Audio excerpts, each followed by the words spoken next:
தேவப்பிள்ளை, வேதத்தில் சிங்க குகையில் தானியேல் என்கிற தேவ பிள்ளையை போட்டு கொல்ல பார்த்தார்கள்.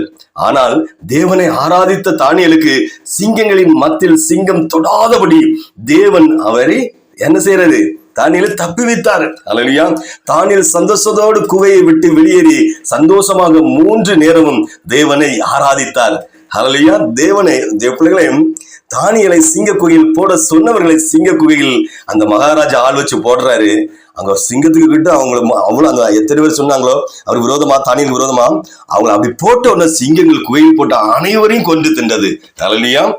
பிள்ளை, இன்றும் அநேகர் இந்த ஒரு காரியத்தில் மட்டும் நான் தப்பி வைக்கப்பட்டு விட்டால் நான் ஆசீர்வாதமாக, சந்தோஷமாக, சமாதானமாக, அல்லேலூயா, ஆசீர்வாதமாக, சந்தோஷமாக, சமாதானமாக, பலனாக, ஆரோக்கியமாக, மன குழப்பம் இல்லாமல் இருப்பேனே.